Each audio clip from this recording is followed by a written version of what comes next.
Hi everyone, and welcome back to Johnny How To and our process of transferring your knowledge from layers to nodes inside of After Effects and shifting over, in this case, to Blackmagic Fusion.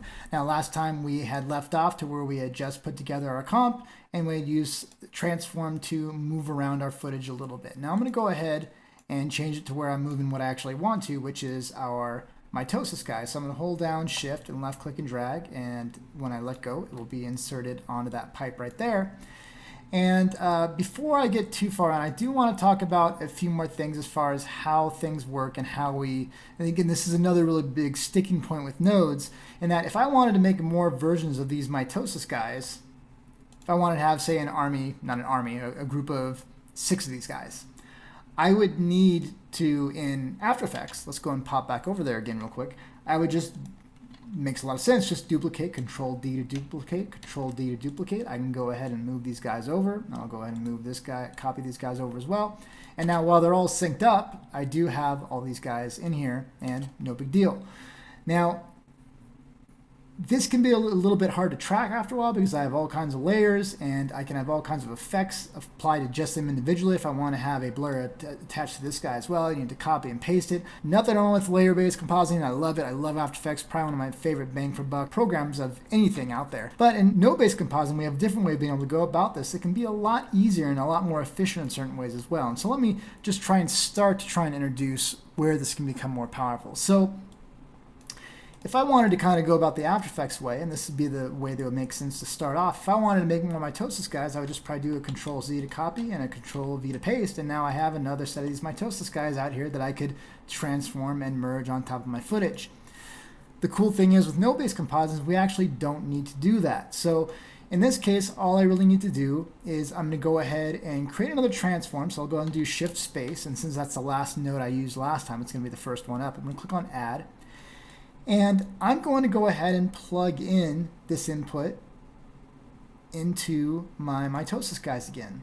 Now, right now, you're thinking, well, okay, that didn't really do anything because you have this out here in space and it's not attached to anything. It's okay, well, you made another instance of it. That's the whole point, is I can have an infinite amount of instances branching off of this one node instead of having to duplicate it over and over and over again. So in this case, I have my first set of transforms that's moving the footage that's already existing on top of the background. And now I'll have this other version of these guys. I'm going to go ahead and adjust to maybe be a little bit bigger, and I'll move them over to the side here. I'm going to go and merge these on top of the background as well. So remember, inside of Fusion, you usually attach nodes to the background first. I'm going to go and select this and select my merge node right here. And I'll attach that. And now my foreground is this green input. I'll go and plug this in right here. And if I go ahead and take a look at what my result is, now I have 2 different versions. Let's go and step through. We have our background. We have our first version of our transform footage, which I don't think we've actually moved around in this case. Let's go and move it over here. Actually, let's go and make sure we're using our transform node to move that around. So let's move this over to here. And then we go ahead and move on down, and we have our second version of the transform. It's over here. So we have 2 different versions of these guys existing in space, but that's branching off the same one. And this is not a huge difference at this point compared to layer-based compositing. But let's go ahead and do a couple more, since we had 6 inside of After Effects as well, I believe. So let's go ahead and just create another transform node. So Shift Space, I'll go and select my newest one, or my most recent node, which was a transform node. Go and select this guy right here. And I'll go ahead and do a merge node based off the background, so it's already connected. And go ahead and plug this in here. So now I have 3 different instances of my Mitosis guys, all branching off of this initial version of the footage. And I'll go ahead and just to differentiate them, I'll make these guys a little bit bigger. And maybe one of the important things to notice is, since we build typically from back to front, so we have our very back here, then we have our first set of our Mitosis guys, our second set that we're putting on top of that, and our second set on top of that, it's looking like, based on the layering, that these guys, this last version that we put over there, are nearest to camera. So we work from, at least in the system preferences that I have right now for Fusion, I'm working from back to front, top to bottom. If you're using the default Fusion settings, you're working from left to right, but it's the same process. You're going to typically work from background towards your foreground. So that hopefully makes sense to you. It can be a little bit confusing, but let me talk about how nodes can be a little bit more powerful here, a little bit more as well. I'm going to have to reconfigure my comp a little bit in order to illustrate this. So you don't have to do this, but hopefully you'll be able to kind of get the idea once I have everything together. So I have my different transform versions of my little guys right here. I'm going to merge these guys together. So before I put them on the background. So I have this merge here where I have these first two sets put together. And we can see these guys right here. If I play these back, we have these two guys right here. I'm going to do the same thing here as well. I'm going to add these guys again on top of my previous result. And now I have all of my mitosis guys together without a background. And again, just because I'm used to it doing this way, I'm going to uncheck my checker underlay just so it's against black. Remember, I do have an alpha channel for all these guys. I press A for alpha, so I know that they're going to go on top of the background just fine. Hold down Control and then mouse wheel to zoom out a little bit. And now I want to put them on top of my background as my last step. So I'll go ahead and create my background. I'll go ahead and drag this down here. And I'm going to go ahead and merge these guys on top of my overall background. Why did I do that? Well, no particular reason yet. I mean, this, I guess, if nothing else so far, this is just showing you there's different ways to arrive at the same solution. But the cool thing here is if I wanted to blur these mitosis guys, and by the way, the blur node is just called blur. You can search for it using shift space, or you can just get to it on the strip right here. I'll go ahead and select this node.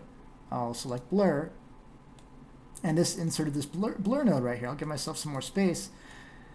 This is where this kind of differentiates itself from layer-based compositing a little bit, in that with this one blur node, since everything is flowing into it, once I actually start to use the blur size, you can see it's blurring everything uniformly. I'm only having to apply that once to all of these.